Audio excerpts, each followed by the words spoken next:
La Diócesis de Armenia te invita a navegar en el océano del tiempo para recorrer juntos la maravillosa historia de nuestra Madre la Iglesia. Escúchala a través de los podcasts de Historia de la Iglesia a cargo de los presbíteros Luis Fernando Orozco y José Luis López, porque lo que es la Iglesia lo dirá su historia, lo dirá su historia, lo dirá su historia.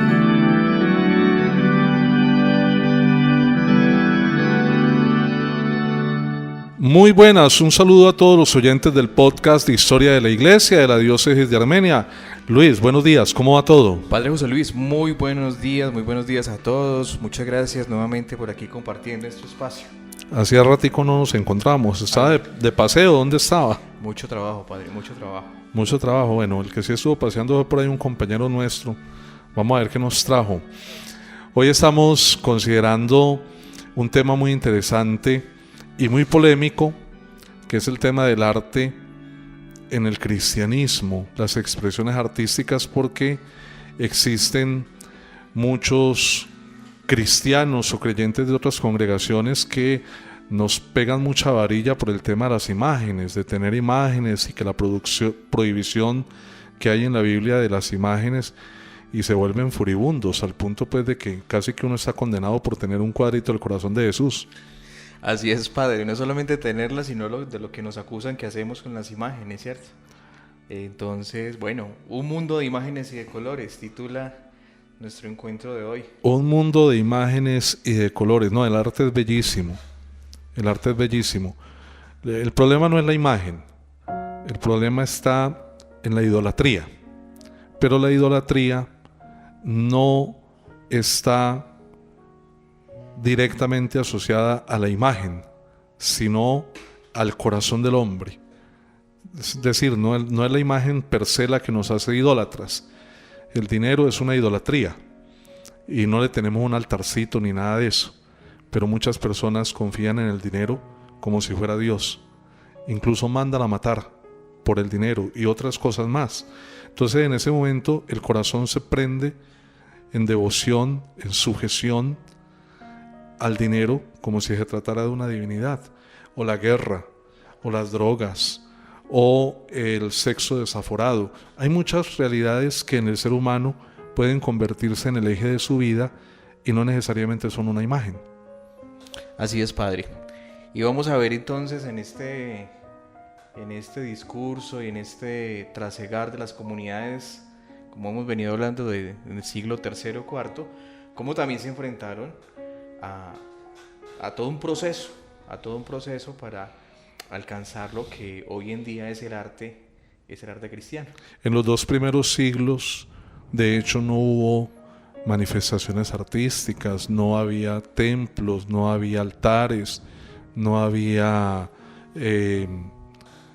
esculturas ni pinturas. A lo sumo, de pronto por allá en las catacumbas, en alto relieve, estaban esculpidas de pronto algunas imágenes que constituyen los albores de esta realidad, pero va a ser solo hasta el siglo III en adelante donde se va a empezar a introducir de una manera cada vez más general el tema del arte dentro de la fe, y vamos a considerar por qué. De hecho, algunos autores como Orígenes en Oriente afirmaba que los cristianos aborrecen los altares, los templos, las imágenes, porque en su momento, en su comienzo, nada de esto estaba presente en la iglesia. Y lo mismo pasa en Occidente. De alguna manera, aquí tenemos a Minucio Félix y Tertuliano, que también se declararon contrarios pues, a cualquier representación artística cristiana en su momento. Y hasta el 305, en el concilio de Elvira, este concilio regional hispano, también manifestaba la contrariedad frente a la existencia de imágenes dentro de los lugares de culto. Esta resistencia está precisamente inspirada en la tradición judía del texto del Éxodo, de la prohibición de imágenes en el capítulo 20 del Éxodo, pero es que hay que tener en cuenta que el Éxodo no prohíbe la imagen por la imagen, sino adorar la imagen, ¿sí? No te postrarás ni les rendirás culto de adoración. Y esto porque todos los pueblos que estaban alrededor de Israel eran pueblos politeístas, donde se adoraban imágenes incluso de animales. Los egipcios tenían un dios que era el dios perro, el dios Anubis, con cuerpo de hombre y cara o cabeza, mejor cabeza de perro. Entonces, para evitar adorar el águila, adorar serpientes, adorar toros, por eso se hace esa prohibición, pero no porque la imagen en sí misma sea contraria a la buena relación o adecuada relación del hombre con Dios, sino para evitar precisamente el peligro politeísta de adoración de imágenes. La imagen se puede tener, lo que no podemos es decir que esa imagen es Dios. Siempre y cuando la imagen sea un símbolo, un significante de aquel misterio al que la imagen nos remite, no hay conflicto. Y encontramos por allá en el capítulo 21 del libro de los Números que Dios envía a Moisés a hacer una serpiente de bronce y que las personas que miren a la serpiente se sanan. Pero no es la serpiente la que sana, es el poder de Dios. La serpiente será solamente una señal. Y dice el Evangelio de Juan que así como Moisés levantó la serpiente en el desierto, así tendrá que ser levantado el Hijo del Hombre.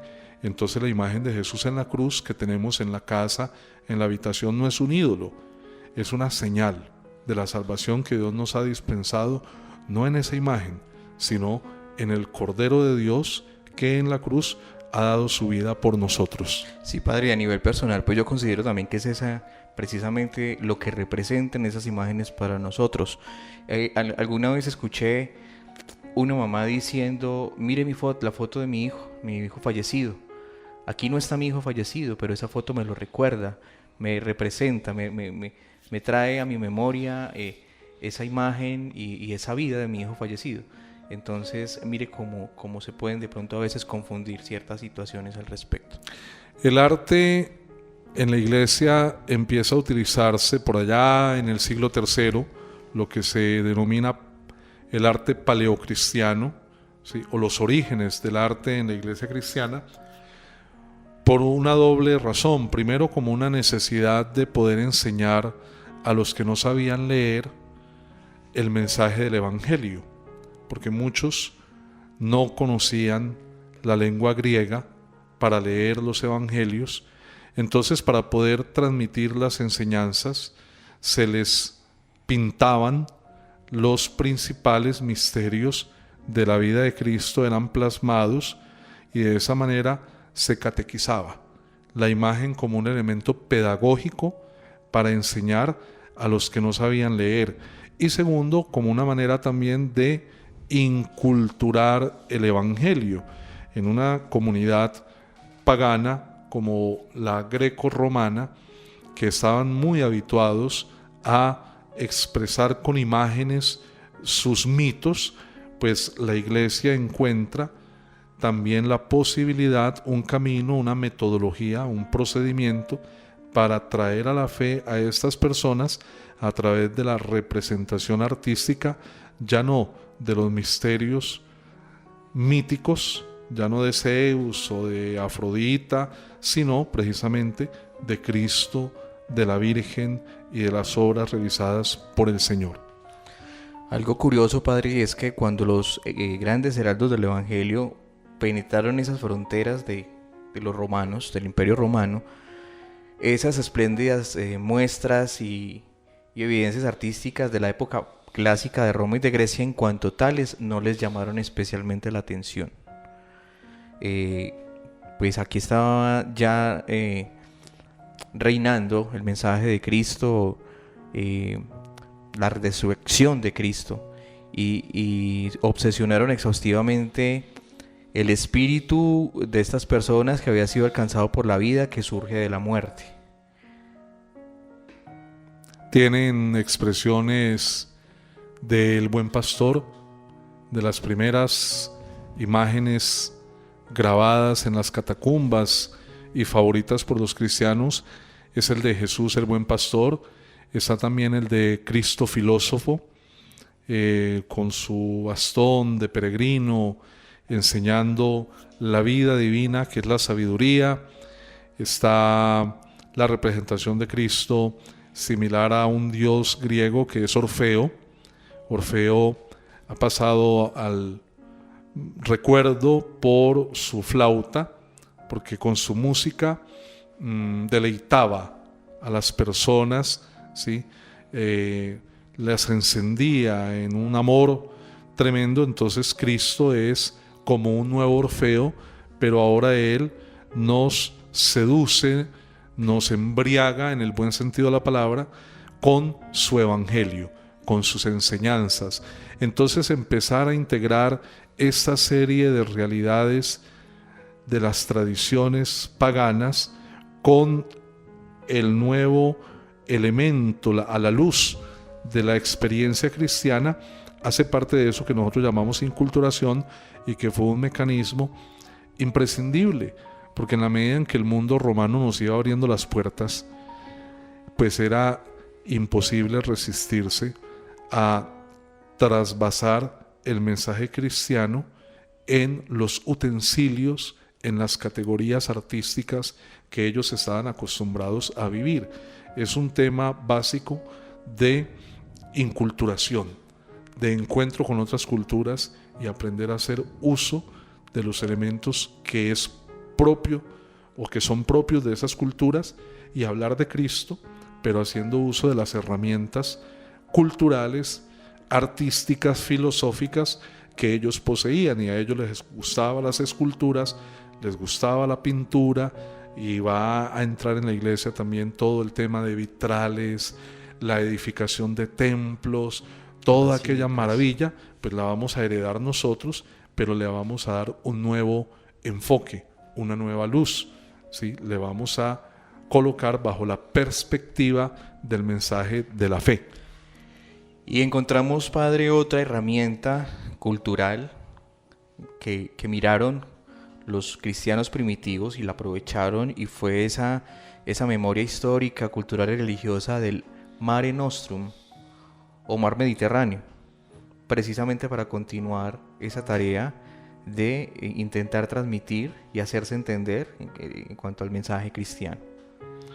Es a partir del siglo IV cuando el giro constantiniano, que el mismo Constantino va a empezar a apoyar económicamente toda la tarea de la evangelización de la iglesia, y va a financiar con recursos del mismo Estado el desarrollo artístico de la iglesia. Se van a empezar a construir los grandes templos, las catedrales, las basílicas. Se va a introducir en el ambiente cristiano todo este mundo de belleza plástica propia de la antigüedad romana y griega, y ellos van a financiar, pero no solamente los emperadores, también familias muy adineradas, muy ricas, que se van a convertir al cristianismo, van a hacer grandes donaciones para la edificación de templos y para el mecenazgo de los artistas, y eso se va a ir hasta el Renacimiento, hasta Miguel Ángel y Leonardo da Vinci y todos estos grandes escultores, pintores, que van a gozar del patrocinio de cristianos muy adinerados, que les van a suministrar todo lo necesario para que ellos puedan libremente, sin otra preocupación, dedicarse a hacer cosas bien bellas que sean capaces de inspirar en el hombre el deseo de Dios. Bueno, esto permitió que el arte cristiano se difundiera, se expandiera por todas partes, pero también se dice que de alguna manera perdió su gratuidad. ¿Por qué? Porque empezó a prestar como un doble servicio. Un servicio enfocado en la fe cristiana y en la transmisión del mensaje evangélico, y el otro servicio de aquel estado teocrático, aquí de pronto adelantándonos un poquitico a lo que fue el imperio bizantino.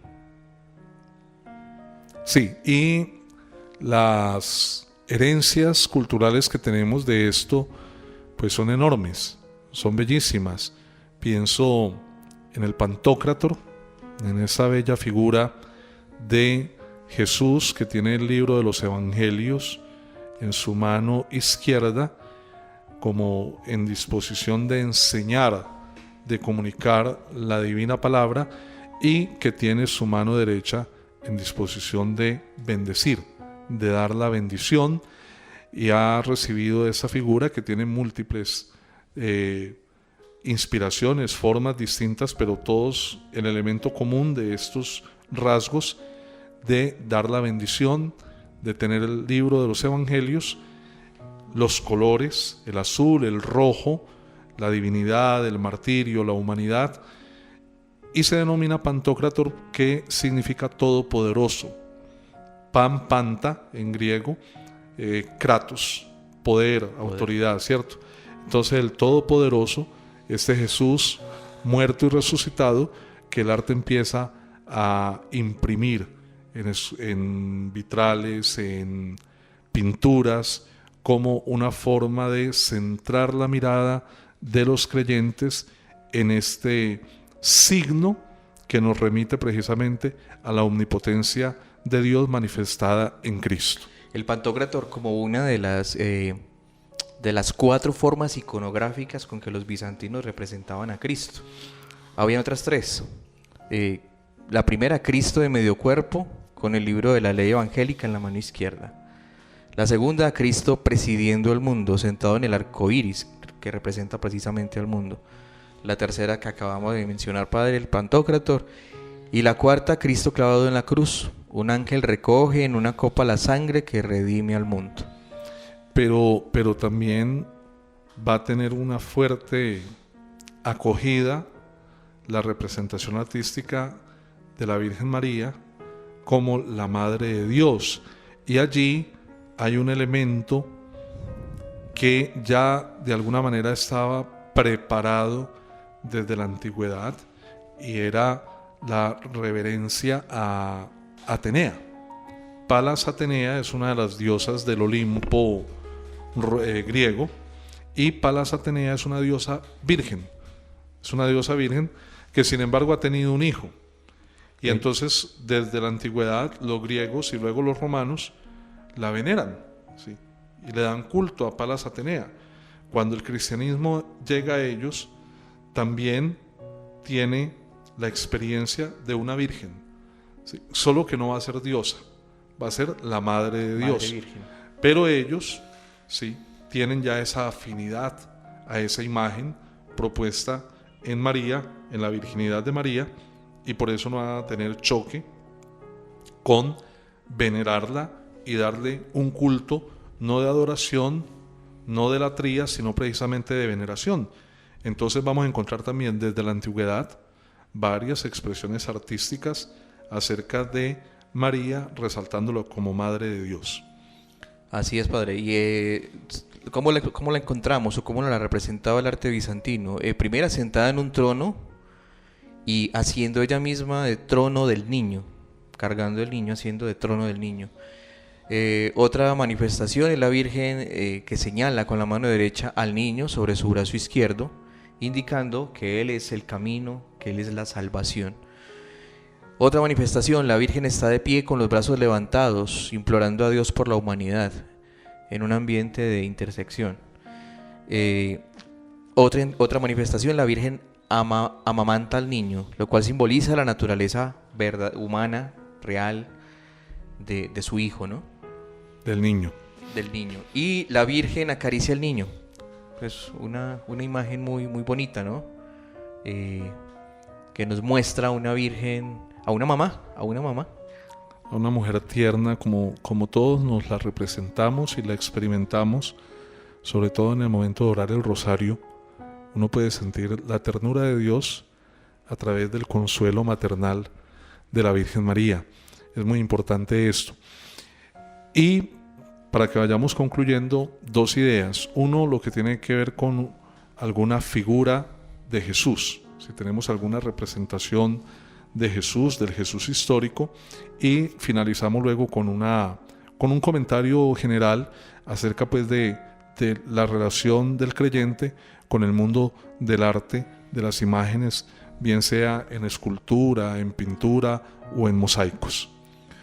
Bueno, Padre, particularmente encontramos que en los evangelios presentan a Jesús como un obrero. No hay nada que atestigue que haya sido pastor. Las imágenes del buen pastor transmitidas por la antigüedad cristiana terminan siendo un símbolo. Y sin duda los cristianos de aquella época ni pensarían siquiera que los cristianos de los siglos posteriores discutirían sobre el parecido de aquellas figuras graciosas, verdaderamente obras maestras, con el Jesús histórico que recorrió los caminos de Palestina. No tenemos una imagen de Jesús fiel. En ese tiempo no existían ni las máquinas fotográficas, ni las cámaras de video. Tampoco hay unas descripciones como para hacer un retrato físico de Jesús. Por ahí hace un tiempo salieron con una imagen que se aproximaría, ¿sí?, a lo que sería la imagen de Jesús, pero pues nada que ver con lo que tradicionalmente la cristiandad ha tenido como representaciones de Jesús. Tenemos una diversidad demasiado rica de imágenes del Señor. Aquí donde grabamos el podcast tenemos precisamente la imagen del Sagrado Corazón de Jesús, que es una de tantas devociones que hay. Pero lo más importante es tener claro el valor del arte en la iglesia como un medio para remitirnos al misterio absoluto de Dios. Que no podemos tomar las imágenes como un fin en sí mismas. Y ahí tenemos que educar, porque si hay algunos cristianos católicos que le dan mucha lija a la imagen. Entonces la tocan, la acarician, la besan. Y bueno, una piedad exagerada a la imagen. Si no hay imagen, no hay oración, de pronto. Si no hay imagen, no hacemos oración. Entonces, no, tenemos que colocar las cosas en su justa medida. La imagen es un medio para despertar en nosotros el sentido de la belleza de Dios. Y la imagen es también un recurso pedagógico. Muchas cosas las enseñamos a través de imágenes. Lo que colocan en los caminos, las señales de tránsito, son imágenes que nos advierten, ¿sí?, que nos indican algo. Eso mismo es lo que tenemos que hacer nosotros con la diversidad del arte en la iglesia. Aprovecharlo para enseñar, sobre todo en los niños cuando no saben leer, para suscitar sentimientos de piedad, de amor, de dulzura. Para eso sirven las imágenes, pero tener siempre presente que son solamente un medio, un instrumento para conducirnos a Dios. Así es, Padre. ¿Cuál es tu imagen favorita de la Virgen María? Pues, Padre, yo pertenezco desde hace muchos años a la parroquia de Nuestra Señora la Milagrosa, y lo que esta advocación representa pues ha sido, digamos, la figura más cercana, Nuestra Señora la Milagrosa. Nuestra Señora la Milagrosa. La mía es la Virgen de Guadalupe, y hay diversidad de íconos también de la Virgen María, pero reiteramos, lo más importante es que sea la Milagrosa, sea la de Fátima, sea Nuestra Señora de Chiquinquirá o la Virgen del Carmen, nos lleve a tomar cada día un amor más encendido hacia el misterio de Dios, ¿sí?, porque ella es también una intercesora que nos debe conducir hacia Dios. Luis, muchas gracias por tu compañía. Padre, no, gracias a usted por la oportunidad. Siempre con todo gusto de venir a aprender y compartir acerca de estos temas. A todos nuestros oyentes de estos podcasts, un abrazo y un resto de día, tarde o noche muy feliz.